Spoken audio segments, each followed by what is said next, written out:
Yours truly, Diamond K, in here. Thank you for joining me. Now, of course, there are a lot of stories that we need to get to, and we're going to get to a few of them. 404-436-1277 is the number. So the question that we asked earlier today was about teachers. And are teachers safe in Baltimore City Schools? That's the question. Of course, earlier this week, the Baltimore Teachers Union announced that it will create a school safety task force after a string of assaults by students against teachers and other staff members. What is going on in Baltimore City Schools? Now, another teacher was assaulted in her classroom yesterday. Sources told us that an 11th grade male student assaulted the teacher in class at Poly. Now, there was no immediate word on whether the student will face charges.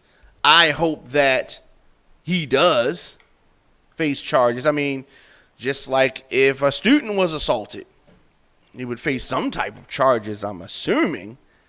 And the day before that, a cafeteria worker at the National Academy Foundation School received medical treatment for injuries from an alleged assault by a student on school grounds. A little over 2 weeks ago, a student at Frederick Douglass High School punched a veteran school teacher in the middle of her classroom. And we had the principal of Douglass here last week, and he touched on some of the issues as it relates to Douglass, and he gave an overall view. And of course, you can see that on RadioOnFIre.com. And as I said, when he was here, this assault was captured on cell phone. So the people standing around taping and acting as broadcasters during assaults in school. That's what's happening right now. We can now see more clearly than ever that Baltimore City Schools are not safe for teachers. They're not. If a teacher does not know that her safety is he or she's safety is at the utmost forefront of concern for others. I mean, it's ironic. Now, the task force, which is still in formation stage, will include community leaders, clergy, parents, legislators. It is expected to develop by January. So, and let me say this. The streets may not be safe either. But the classrooms should be somewhere that is safe. Educators said it can't come soon enough as the district looks for ways to keep teachers and school staff members safe. So when I was coming up, of course, students, got into brawls with each other. These things happen. But now we're at the point where students are assaulting teachers. That's where we are right now. Not good. Now, what is going on? Why is this happening? Not only do we ask teachers to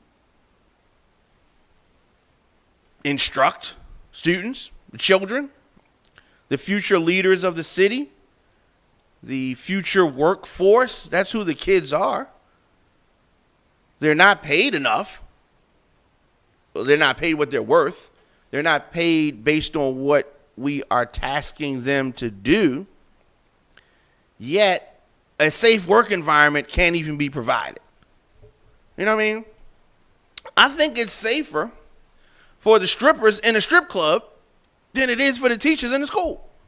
That's crazy, right?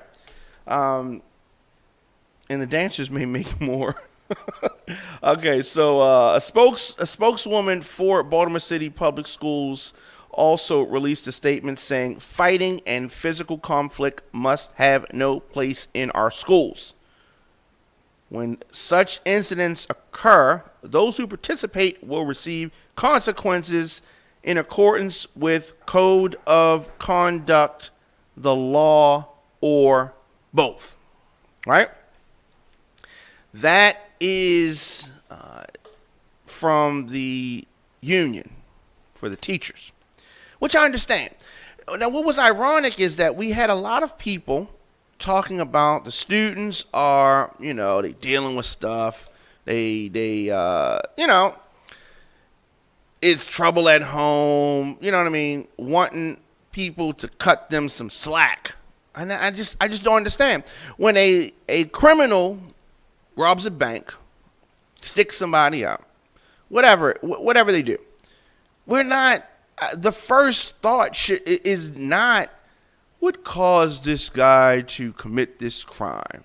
It's the crime was committed. You want to try to begin to hold the person accountable for those actions, and the same needs to happen with students, kids. I mean, if they're assaulting a teacher, that means that the breakdown, the respect level. Now, if you want to start tracing it back to the parent, to the way the child was raised, all those, wonderful, fine. But if you don't start holding these students accountable, you're going to start losing even more good teachers than you already have lost. So the City Union of Baltimore released a statement saying, we know students in our city grapple with a myriad of challenges each day before they even reach the school doors. And I agree with this. That does not excuse violence against teachers and staff. The City Union of Baltimore finds this violence against our members. You get where I'm going. You get where I'm going, and it's just it's piling on and it's piling on and it's piling on. There's going to be a breaking point. Now, we've had teachers in the past, and the not so distant past, that jacked up a student, I don't even want to say assaulted a student, disciplined a student.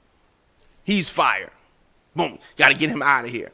Part of the problem is the students don't have respect. The students don't fear authority. There is no repercussions. I mean, we've had educators come in here and say that they don't even like to suspend students because they feel like it doesn't matter to the parents or whoever is caring for them about whether they are, whether they're out of school or not. Like this, back in my day when I got suspended, there was problems in the house for me being in the house. Like, you supposed to be in school, you know what I mean? And that was a problem. And there was punishment. There was a spanking, whatever it was, depending on how old I was. And clearly I got suspended a few times. But getting suspended was something I didn't want to happen because I knew that there were going to be consequences when my parents found out. So while it did happen several times, I wasn't happy about it. And, there were repercussions for that. Then your parent comes to the school, you go through that whole embarrassment and all that kind of stuff. But some students, I don't even know if parents sometimes they don't even come. The parents don't even come. Then they have this crazy thing called in-school suspension. Really weird. Don't understand it. It just just defeats the whole purpose. But a lot of people had a lot of things to say about this topic. A lot of interesting comments, and I'm going to read a few, and then we're going to take a break, and then we have Out the Box Radio coming up. But the question was, how can Baltimore schools become safer for students and teachers? Simple question, but it's complicated. It's complicated. We got a variety of answers. Nicole said, hold parents more accountable for their children's behavior. She says suspensions don't help, especially when no one at home cares that they're suspended. I agree with that. Think of more parent-involved solutions to issues when they arrive. Very good. Now, she said that she worked at Baltimore City Public Schools for 2 years as a counselor, and she would call parents to let them know that she had assessed that their children, he or she, was actively using drugs, most of the time not marijuana, so she's saying hard drugs, and they would not come to meet with her. In 2 years that she was there was no parent participation. Big part of the problem. Antoine said, neighborhood schools are always a reflection of the families and the local community. 1, deal with the family issues.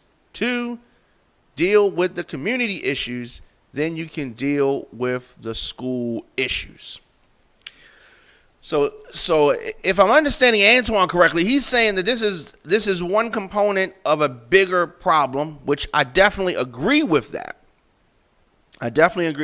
Katina said that parents beat the fire out of their kids' asses at home, and that would be an excellent start. So she wants to go back to the time where you could put your hands on kids and it was not frowned upon. I don't necessarily think that's a bad idea. Now, I mean, of course you don't want abuse, and you got to start early. If you start early enough, it's not necessary to spank a kid. If you instill fear in the child early enough that, certain looks, if mom or dad gives you that certain look, they automatically know. So if you put this in early, but you can't let the child run amok for 10, 12, 15 years and then try to, it's very late at that point and it gets very difficult. Then this problem becomes somebody else's issue, the whole community's issue, because you wanted to spoil the child. So definitely a lot of people saying parents need to get more involved.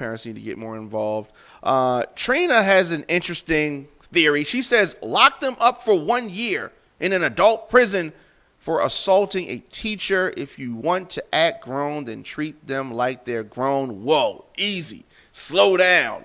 I don't know if that is the right solution. Tank said, pay parents to homeschool.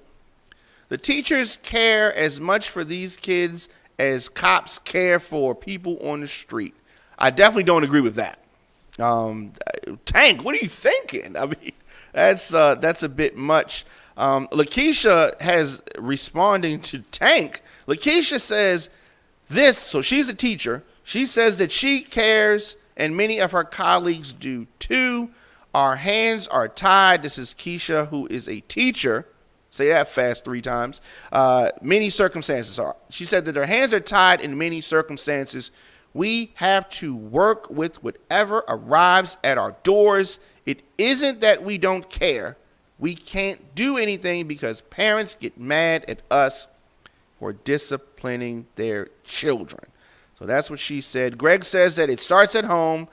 Start charging them as adults. Ban them from public schools when they participate in assaults. I think that addresses the issue after the fact.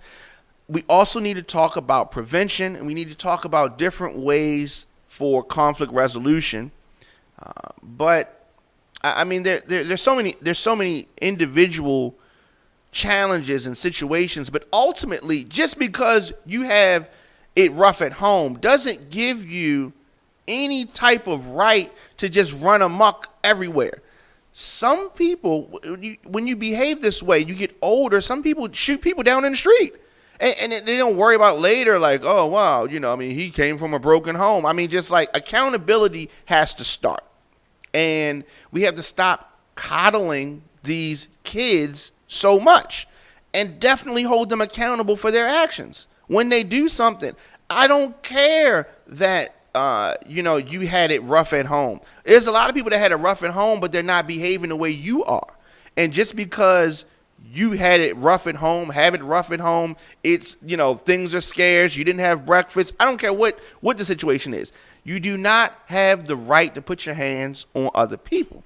eventually the offspring of one of these teachers is going to come to a school to enact revenge on one of these students. Then what's gonna then are we gonna be siding with the student? I mean, what's gonna happen at that point? You know what I mean? The streets are literally coming to the schools, literally, because a lot of these parents don't want to do their jobs. And I've said this before. Some of these parents did not need to have children because you were clearly not mentally prepared to be a parent. And then you have children and you weren't mentally prepared to be parents. You're not good parents. You don't have your mind together. And then you have a child. And then you can't raise this child. So the streets raise the child. And then the cycle continues and the cycle continues and the cycle continues. Let's get to a couple more comments before we get out of here. Patty says, parents, start putting a little fear in them and stop being their friend. It starts at home. And it seems since they started telling kids in school, if your parents hit them or use a belt on them and told them to call 911, the kids are becoming even more unruly. I don't care. And now I have a college graduate and one graduating in May, and they are very respectful, but it starts at home. So shout out to Patty and all the people that commented on this. Of course, RadioOnFIre.com. You can go there, follow us on Instagram, Facebook, and Twitter at RadioOnFIre, at The Diamond K Show. So as I said, Out the Box Radio coming up. We also have Radical Discussions coming up after that. Pakistan First Radio coming up after that. And I Want Luscious TV after that. So we have a full schedule tonight. And definitely stay tuned. We're going to take a break. And we're going to come back shortly with Out the Box Radio. I'll see you guys in a bit. Cast your votes right now for the 8th Annual Baltimore Music Awards. The Baltimore Music Awards is something that's thrown every year to acknowledge you. Yes, you out there for your talents and your efforts and your achievements that you do. You decide the winners in this 2018 competition. Every year when it comes to music, entertainment, radio personality, model, or from any of that perspective, we're here to celebrate you. And, it's funny because when this first started 8 years ago, a lot of people thought that it couldn't happen. The 8th Annual Baltimore Music Awards. We need to acknowledge our people out there, but in our own community, it was something needed. Watch the results show Sunday, December the 16th at 12 noon via RadioOnFIre.com or BaltimoreMusicAwards.com.